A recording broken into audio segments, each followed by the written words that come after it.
یا ایھا الذین آمنوا لیستاذنکم الذین ملکت ایمانکم۔ اب وہی جو سماجی احکام کچھ دیے گئے تھے کہ اذن لیے بغیر تم داخل نہ ہو گھر میں، اور اس طرح کے آداب جو ہیں معاشرتی، ان کے ضمن میں مزید احکام آ رہے ہیں۔ یہ سورہ مبارکہ کی ترتیب یہ ہے، یوں سمجھیے کہ جیسے کوئی انگوٹھی ہو اور بڑا سا ہیرا جو ہے لگا ہوا ہے، دونوں طرف جو ہے وہ اس کا پتلے سائڈ سے، یہ ہار ہے، اور اس کے نیچے جو ہے درمیان میں کوئی بڑا ہیرا ہے، دوسری طرف موتی ہے۔ اس کے بالکل وسط میں 5واں رکوع ہے، یہ اللہ نور السماوات والارض مثل نورہ کمشکاۃ فیہا مصباح،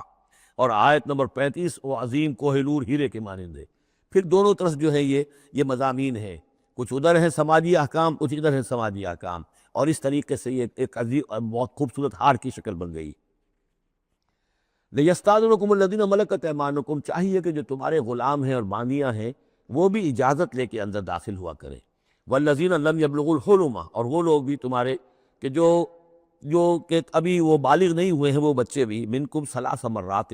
3 اوقات دن رات کے ایسے ہیں کہ جن میں خاص طور پر جو پرائیویسی کا اہتمام ہونا چاہیے، اور اس میں یہ کہ کوئی بھی اجازت لیے بغیر بچے بھی نہ جائیں۔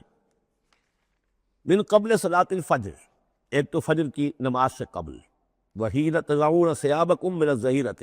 اور جو تم ظہر کے وقت، ظہیرہ جس کو کہتے ہیں، اپنے کپڑے ذرا اتار کے سستاتے ہو، قیلولہ کرتے ہو، ہلکے کپڑوں کے اندر انسان لیٹتا ہے۔ ومن بعد صلاۃ العشاء، اور نماز عشاء کے بعد۔ ثلاث عورات لکم، یہ 3 اوقات تمہارے پردے کے اوقات ہیں، یہ تمہاری خاص پرائیویسی کے اوقات ہیں۔ لیس علیکم ولا علیہن جناح بعدہن، ان کے علاوہ عام حالات میں کوئی حرج نہیں ہے، بعدہن کہ وہ یعنی وہی تمہارے ملازم ہے، تمہارے غلام ہیں، یا باندیاں ہیں، یا اسی طریقے سے تمہارے بچے ہیں، طوافون علیکم بعضکم علی بعض، وہ آئیں جائیں گھروں کے اندر، ظاہر بات ہے کہ اس کمرے میں آئے ہیں، اس میں گئے ہیں، اس میں کوئی حرج نہیں ہے کہ وہ آئیں جائیں اور پھریں۔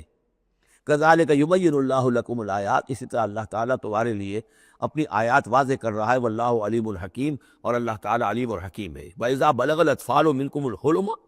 اور جب تمہارے بچے جو ہیں، جو لڑکے ہیں، وہ بھی بالغ ہو جائیں، انہیں سب سمجھ آ جائے، جو بھی معاملات ہیں دونوں شوق کے، فَلْيَسْتَأْذِنُوا كَمَا اسْتَأْذَنَ الَّذِينَ مِنْ قَبْلِهِمْ، تو پھر وہ بھی اذن لے کر اسی طرح داخل ہوا کریں جیسے کہ پہلا حکم آیا تھا کہ اذن لیے بغیر گھر میں داخل نہ ہو۔ کذالک یبین اللہ لکم آیات، اس طرح اللہ تعالیٰ تمہارے لیے اپنی آیات کو واضح کر رہا ہے، واللہ علیم الحکیم، اللہ علیم اور حکیم ہے۔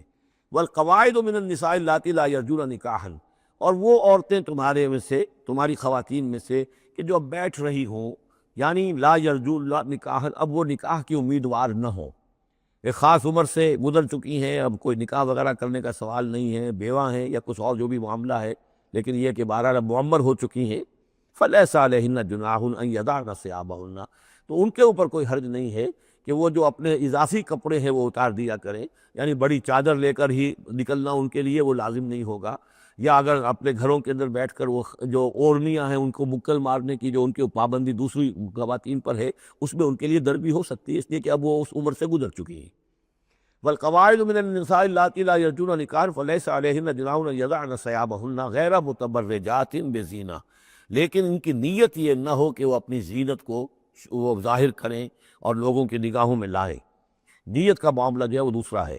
وَأَن يَسْتَعْفِفْنَ خَيْرٌ لَهُنَّ، اور اگر وہ اس معاملے میں احتیاط ہی کریں تو بہتر ہے، اس رعایت سے فائدہ نہ اٹھائیں تو بہتر ہے، اس لیے کہ شیطان جو ہے وہ ہر وقت طاق میں لگا رہتا ہے، نہ معلوم کس وقت کس کے دل میں کیا خیال پیدا کر دے۔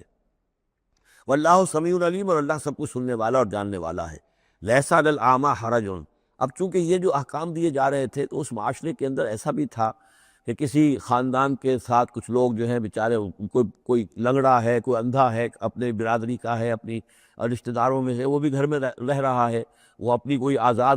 جو معاش اور آزاد جو ہے کوئی معاشرتی حیثیت کا اہل نہیں ہے، تو اب ان کے لیے کیا ہوگا؟ کیا یہ ساری پابندیاں جو ہے اسی طریقے سے ان کے اوپر بھی پوری طریقے سے عائد کی جائیں گی؟ تو ان کے ضمن میں کہا جا رہا ہے کہ وہ اگر تمہارے گھروں میں رہے تو کوئی حرج نہیں ہے۔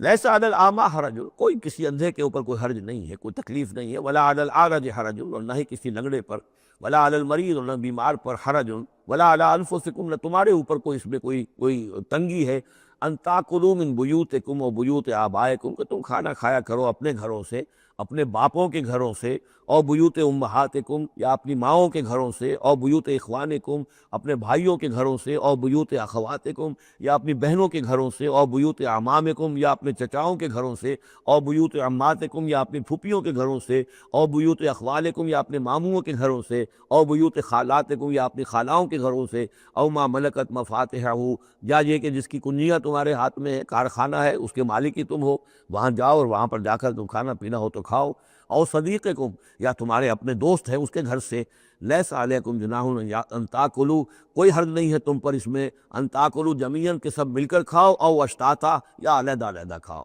اس کو خواہ بعض لوگوں نے عورتوں اور مردوں کے اوپر وہ جو ہے اس کا انطباق کر دیا ہے کہ چاہیں تو عورت اور مرد مل کر کھائیں اور چاہیں تو وہ علیحدہ علیحدہ کھائیں۔ یہاں مراد یہ ہے کہ بسا اوقات ایسے مواقع پر انتظار میں بڑی دقت ہوتی ہے،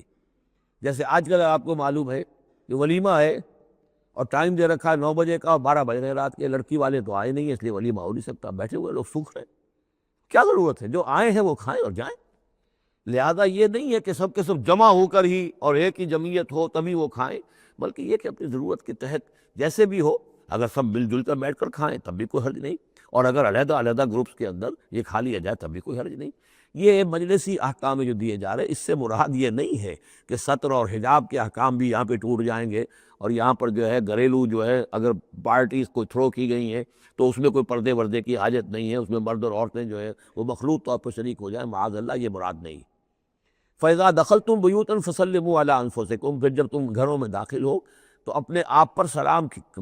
بھیجا کرو، یعنی انفسکم سے مراد ہے گھر میں رہنے والے جو ہیں وہ تمہارے ہی میں سے ہیں، تمہارے رشتہ دار ہیں، عزیز ہیں، یا تمہارے اپنے گھر میں بھی داخل ہو تو السلام علیکم کہو۔ تحیۃ من عند اللہ مبارکۃ طیبۃ، یہ دعا ہے اللہ کے پاس سے، اللہ نے تمہیں سکھائی ہے السلام علیکم، اور یہ مبارک بھی ہے اور پاک بھی ہے۔ کذالک یبین اللہ لکم الآیات لعلکم تعقلون، اسی طرح اللہ تعالیٰ تمہارے لیے اپنی آیات کو واضح کر رہا ہے، کھول کر بیان کر رہا ہے تاکہ تم عقل سے کام لو۔